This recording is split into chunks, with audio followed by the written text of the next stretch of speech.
दोस्तों, आपका UPSI UP ज्ञान स्पेशल सीरीज 2 में स्वागत है।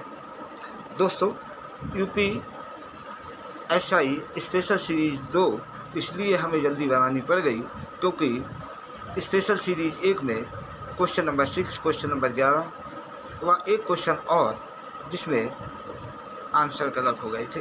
हालांकि वो पहले के दृष्टि से तो सही थे, लेकिन वर्तमान दृष्टि में वो आंसर ठीक नहीं है। इसीलिए हमें भूल सुधार के अंतर्गत उनके सही आंसर और साथ में दूसरी सीरीज के भी प्रश्नोत्तर आपको देने पड़ गए। इसीलिए हमें इस वीडियो को जल्दी बनाना पड़ा। मित्रों, पहली सीरीज में क्वेश्चन नंबर 6 था, यूपी का राजकीय पुष्प कौन सा है। तो दोस्तों, आपको बता दें, उसमें आंसर ब्रह्म कलश को बताया गया। लेकिन 2011 से पहले ये ठीक था, लेकिन 4 जनवरी 2011 से ब्रह्म कलश के स्थान पर उत्तर प्रदेश सरकार ने उत्तर प्रदेश का राजकीय पुष्प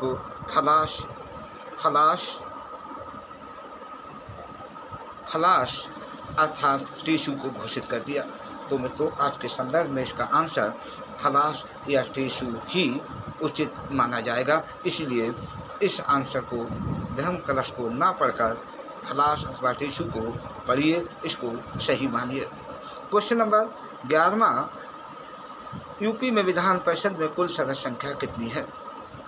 मित्रों, इसका आंसर आपको 100 बताया गया, लेकिन ये संख्या बढ़ती रहती है। लेकिन ये पहले के संदर्भ में ठीक था, लेकिन वर्तमान संदर्भ में यूपी में विधान परिषद में कुल सदस्य संख्या वर्तमान में 108 है। तो दोस्तों, इसको 108 पढ़िएगा, तभी आपका आने वाली परीक्षा में आंसर सही होगा। तीसरा क्वेश्चन है, उत्तर प्रदेश में उच्च न्यायालय में कुल न्यायाधीशों की संख्या कितनी है।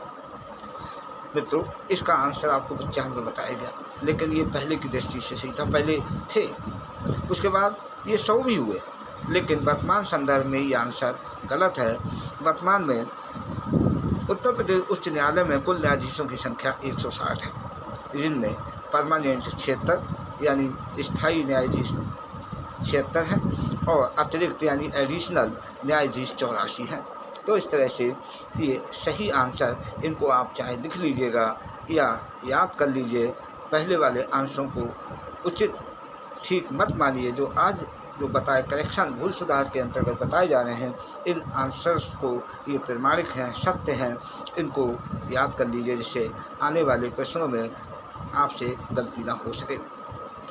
दोस्तों, अगला आज की सीरीज का पहला क्वेश्चन, या यूँ कहें यानी स्पेशल सीरीज का पहला क्वेश्चन 22वां क्वेश्चन है, यूपी का पहला मुख्यमंत्री कौन बना था। मित्रों, आपको बता दें, उत्तर प्रदेश का पहला मुख्यमंत्री गोविंद वल्लभ पंत को बनाया गया।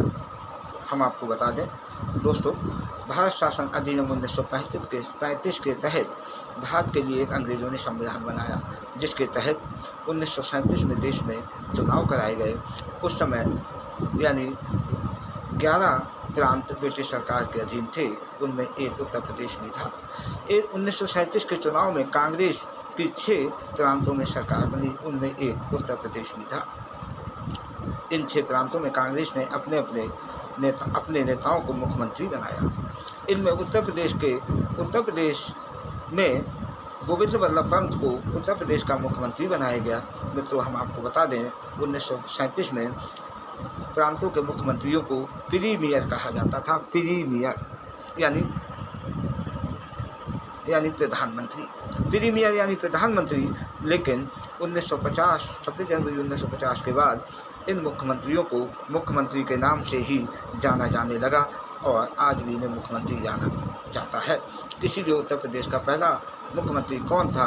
आंसर, सटीक आंसर गोविंद वल्लभ पंत है।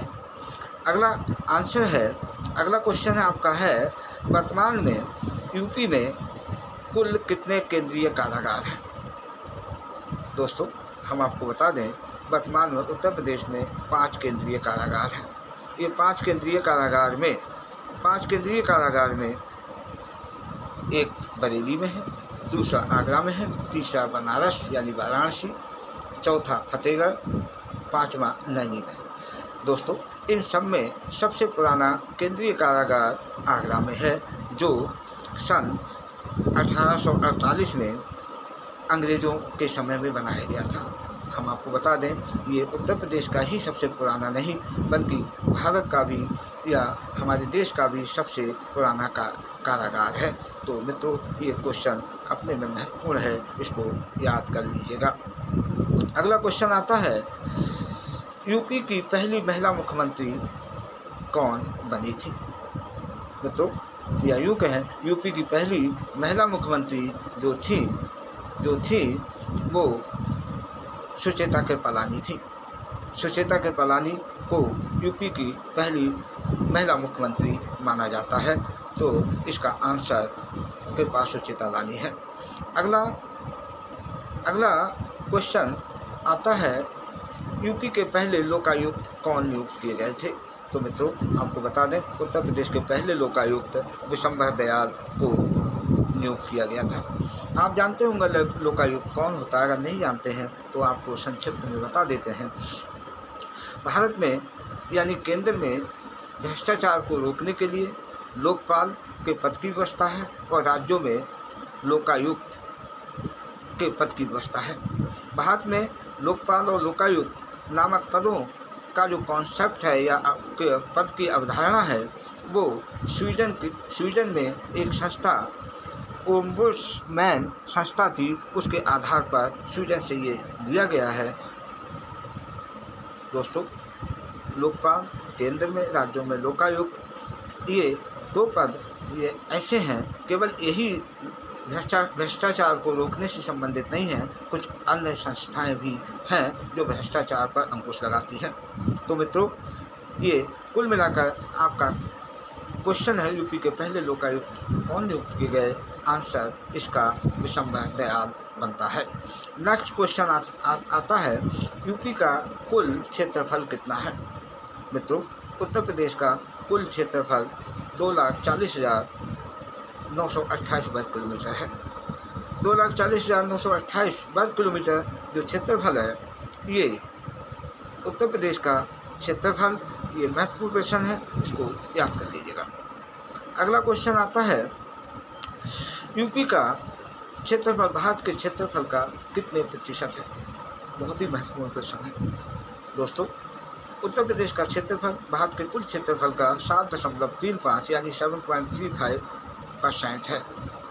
ये महत्वपूर्ण क्वेश्चन है, आप लोग इसको याद कर लीजिएगा। अगला क्वेश्चन आता है, आपका यूपी में क्षेत्रफल के आधार पर सबसे बड़ा और सबसे छोटा जिला कौन सा है? दोस्तों, आपको बता दें, उत्तर प्रदेश का क्षेत्रफल के आधार पर सबसे बड़ा जिला लखीमपुर खीरी है और क्षेत्रफल के आधार पर सबसे छोटा जिला उत्तर प्रदेश में संत रविदास नगर है। संत रविदास नगर, जिसे पहले भदोई कहा जाता था, आज भी कुछ लोग बोलते हैं इसको भदोई, लेकिन इसका आधिकारिक नाम संत रविदास नगर है। इस सीरीज का अगला क्वेश्चन है, यूपी में सर्वाधिक और न्यूनतम वर्षा कहाँ होती है? तो उत्तर प्रदेश में सर्वाधिक वर्षा गोरखपुर में और न्यूनतम वर्षा मथुरा में होती है। धार्मिक मान्यता के अनुसार मथुरा में पहले भी बहुत वर्षा होती थी, लेकिन भगवान श्री कृष्ण की जन्म स्थिति भी है। जब भगवान श्री कृष्ण के समय इंद्र ने मथुरा में बहुत वर्षा कराई थी तो मथुरावासी परेशान हो गए। उनने कृष्ण से प्रार्थना की तो कृष्ण ने यानी ये वर्षा का अधिकार अपने हाथ में ले लिया और मथुरा में वर्षा तभी से कम होने लगी। ऐसी धार्मिक मान्यता है, ना कि वैज्ञानिक कारणों के कारण भी मेन जो आधार है वैज्ञानिक कारण, जिसके कारण मथुरा में कम वर्षा होती है। इसका आप विस्तार से जब सीरीज या लेक्चर भूगोल से संबंधित आएगा तब उसमें बताएंगे मथुरा में वर्षा कम क्यों होती है। अगला क्वेश्चन है, यूपी के वे कितने ज़िले या कौन कौन से ज़िले हैं जो नेपाल की सीमा को छूते हैं? नेपाल की सीमा को छूने वाले उत्तर प्रदेश के ज़िले कुल 7 हैं। एक जिला महाराजगंज, दूसरा सिद्धार्थनगर, तीसरा बलरामपुर, चौथा श्रावस्ती, पाँचवा बहराइच, छठा लखीमपुर और 7वां पीलीभीत है। ये ज़िले यूपी के ज़िले हैं जो नेपाल की सीमा को छूते हैं। अगला क्वेश्चन आता है, यूपी के सर्वाधिक और न्यूनतम वन वाले ज़िले कौन से हैं? या यूँ कहें, उत्तर प्रदेश का वह कौन सा ज़िला है जहाँ सर्वाधिक जंगल या वन क्षेत्र पाया जाता है, और वह कौन सा ज़िला है जहाँ न्यूनतम वन क्षेत्र या जंगल का क्षेत्र पाया जाता है? दोस्तों, उत्तर प्रदेश के जो सोनभद्र ज़िला है, जिसे पहले रॉबर्ट्सगंज कहा जाता था लेकिन आधिकारिक नाम सोनभद्र है, ये ज़िला बना दिया गया काफ़ी समय पहले। सोनभद्र ज़िले में जंगल का सर्वाधिक एरिया है और सबसे न्यूनतम जंगल का क्षेत्र या वन क्षेत्र संत रविदास नगर में है। अगला क्वेश्चन आता है, यूपी का कौन सा एक राष्ट्रीय उद्यान है? मित्रों, उत्तर प्रदेश का एक राष्ट्रीय उद्यान या राष्ट्रीय पार्क दुधवा नेशनल उद्यान या दुधवा नेशनल पार्क जो खीरी में है। अगला क्वेश्चन आता है, यूपी का टाइगर रिजर्व वन क्षेत्र कहाँ है? मित्रों, मैं आपको बता दूं, ये क्वेश्चन जब मैं IAS और PCS की तैयारी कर रहा था, एग्ज़ाम में बैठ रहा था, तो ये क्वेश्चन कई बार वहाँ भी पूछा गया था। इसलिए ये उत्तर प्रदेश से विशेष जानकारी के संदर्भ में ये एक महत्वपूर्ण प्रश्न है और ये भावी परीक्षाओं में, प्रतियोगी परीक्षाओं में आने की संभावना इसकी ज़्यादा रहती है। दोस्तों, उत्तर प्रदेश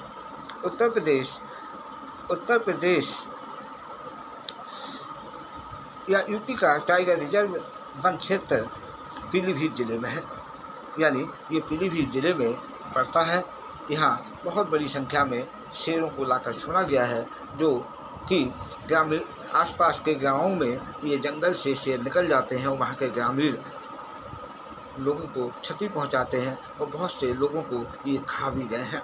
तो मित्रों, कुल मिलाकर यूपी का टाइगर रिजर्व वन क्षेत्र पीलीभीत में मौजूद है। अगला क्वेश्चन आता है, उत्तर प्रदेश में प्राणी उद्यान कहाँ कहाँ हैं और कितने हैं? दोस्तों, उत्तर प्रदेश में प्राणी उद्यान 2 हैं। ये 2 हैं, एक आपका लखनऊ में और दूसरा कानपुर में। अगला क्वेश्चन आता है, यूपी को कुल कितने जलवायु प्रदेशों में बांटा गया? मित्रों, ये क्वेश्चन भी बहुत ही महत्वपूर्ण है। उत्तर प्रदेश को कुल 9 जलवायु क्षेत्रों में या प्रदेशों में बांटा गया है। उत्तर प्रदेश को 9 जलवायु क्षेत्रों में या 9 क्लाइमेट सेक्टर में बांटा गया है। ये महत्वपूर्ण प्रश्न है। अगला क्वेश्चन आपका आता है, यूपी में सर्वाधिक सिंचाई किस साधन के द्वारा की जाती है? मित्रों, ये महत्वपूर्ण प्रश्न है। उत्तर प्रदेश में सर्वाधिक सिंचाई नलकूपों के द्वारा और दूसरे स्थान पर सर्वाधिक सिंचाई नहरों द्वारा की जाती है। तो ये एक महत्वपूर्ण प्रश्न है। पश्चिमी उत्तर प्रदेश में नहरों का काफ़ी जाल पाया जाता है, जबकि पूर्वांचल यूपी में या पूर्वांचल में नहरों का विकास कम हुआ है। इसीलिए कुल मिलाकर पूरे उत्तर प्रदेश में जो सिंचित क्षेत्र नलकूप के द्वारा ज़्यादा है। अगला क्वेश्चन आता है, उत्तर प्रदेश में या यूपी में सर्वाधिक पुरानी नहर कौन सी है? बहुत अच्छा प्रश्न है। दोस्तों, उत्तर प्रदेश की सबसे पुरानी नहर पूर्वी यमुना नहर है और ये अंग्रेज़ों के समय में 1930 में बनाई गई थी। तो दोस्तों, ये याद कर लीजिएगा, अति महत्व का क्वेश्चन है। अगला क्वेश्चन आता है, यूपी की सर्वाधिक लंबी नहर कौन सी है? या ये क्वेश्चन ऐसे भी परीक्षाओं में पूछा गया है, उत्तर प्रदेश का सर्वाधिक लंबी नहर प्रणाली कौन सी है? अर्थात एक बार फिर सुन लीजिए, दूसरे तरह से प्रश्न जो जैसे बनता है, उत्तर प्रदेश की सर्वाधिक लंबी नहर प्रणाली कौन सी है, या उत्तर प्रदेश की सर्वाधिक लंबी नहर कौन सी है? तो दोस्तों, उत्तर प्रदेश की सर्वाधिक लंबी नहर शारदा नहर को माना जाता है। ये सबसे लंबी नहर है यूपी की। अगला क्वेश्चन आता है आपका, यूपी में किसान बही योजना कब शुरू की गई? दोस्तों, यदि आप यूपी में रहते हैं, गांव से संबंध रखते हैं, आपकी खेती बाड़ी है, तो आप जानते होंगे उत्तर प्रदेश में जो भूमि धारक होते हैं, किसान होते हैं, जिनके नाम ज़मीन होती है, उनकी ज़मीन का विवरण एक पुस्तक जो लेखपाल द्वारा मिलती है उसमें होता है, जिसे किसान बही कहते हैं। ये उत्तर प्रदेश में 1992 में ये किसान बही योजना शुरू की गई थी। तो मित्रों, इसका आंसर 1992 होता है। अगला क्वेश्चन आता है, यूपी का गन्ना, गेहूँ, आंवला, दूध, अफीम, आलू आदि के उत्पादन में कौन सा स्थान है? तो मित्रों, हम आपको बता दें, इन चीज़ों के उत्पादन में उत्तर प्रदेश का देश में पहला स्थान है, या यूँ कहें गन्ना, गेहूँ, आंवला, दूध, अफीम, आलू उत्तर प्रदेश में सर्वाधिक उत्पादित होता है। अगला क्वेश्चन आता है, यूपी में कर राजस्व प्राप्ति में सबसे बड़ा स्रोत कौन सा है? तो दोस्तों, कर राजस्व प्राप्ति यानी सरकार को कर से आय होती है, और सरकार को सर्वाधिक आय व्यापार कर या सेल टैक्स से होती है, यानी ये इसका आंसर है व्यापार कर या बिक्री कर। इससे सरकार को बड़ी आय होती है, ये सबसे बड़ा राजस्व प्राप्ति का स्रोत है। आंसर हो जाता है। अगला क्वेश्चन आता है, उत्तर प्रदेश में गंगा एक्सप्रेसवे कहाँ से कहाँ तक है, अर्थात किन दो नगरों को जोड़ता है? तो दोस्तों, आपको बता दें, ये प्रोजेक्ट बहुत पहले पास किया गया था, संभवतः शायद अभी पूरा नहीं हो पाया है। नोएडा से बलिया तक ये 8 लेन का गंगा एक्सप्रेसवे बनाने का विचार किया गया था। हालांकि ये यमुना एक्सप्रेसवे की नकल पर या उसके आधार पर इसे तैयार करने का विधान किया गया था। तो दोस्तों, ये अति महत्व का क्वेश्चन। एक और क्वेश्चन ऐसा ही आपका आता है, यूपी में यमुना एक्सप्रेसवे किन दो नगरों को जोड़ता है? दोस्तों, उत्तर प्रदेश में यमुना एक्सप्रेसवे नोएडा और आगरा को जोड़ता है। ये 6 लेन का है। दोस्तों, ये बहुत चर्चा में नोएडा एक्सप्रेसवे रहा है, क्योंकि विगत वर्षों में कई लड़ाकू हवाई जहाज़ों को या लड़ाकू जहाज़ों को इस यमुना एक्सप्रेसवे पे उतारा गया था। हम सब जानते हैं, जब युद्ध होता है किसी देश से, तो सबसे पहले दुश्मन हवाई अड्डों पर हमला करता है, जिससे कि प्लेन उन पर उतर ना सके। इसीलिए भारत सरकार यही नहीं, कई अन्य ऐसे एक्सप्रेसवे बनाने पर विचार कर रही है। सीमावर्ती क्षेत्रों में भी ऐसे रोड्स या एक्सप्रेसवे बनाने का विचार कर रही है, जिससे वहाँ पर भी युद्ध के समय अगर कहीं से युद्ध हो, किसी देश से युद्ध होता है, तो वहाँ पर लड़ाकू हवाई जहाज़ों को उतारा जा सके। तो मित्रों, इसका जो आंसर है ये आपका यमुना एक्सप्रेसवे का, तो नोएडा से आगरा तक 6 लेन का बनता है। अगला क्वेश्चन आता है, मित्रों, नोएडा का पूरा नाम क्या है? नोएडा का पूरा नाम क्या है? तो मित्रों, आपको बता दें, NOIDA नोएडा, इसका पूरा नाम है new Okhla industrial development authority. New Okhla industrial development authority, इन 5 शब्दों से मिलकर यानी शॉर्ट में नोएडा बनाया गया है। तो इस तरह से नोएडा का पूरा एक तरह से फुल फॉर्म नोएडा की new Okhla industrial development authority होता है। मित्रों, आज की वीडियो कैसी लगी? अगर अच्छी लगी, आपको अगर विशेष जानकारी प्राप्त हुई है, तो इसे लाइक कीजिए, और यदि आपने हमारा चैनल सब्सक्राइब नहीं किया है, तो हमारे चैनल को सब्सक्राइब कर लीजिए। अगली वीडियो आप तक अच्छी सीख कर पहुँचेगी। धन्यवाद।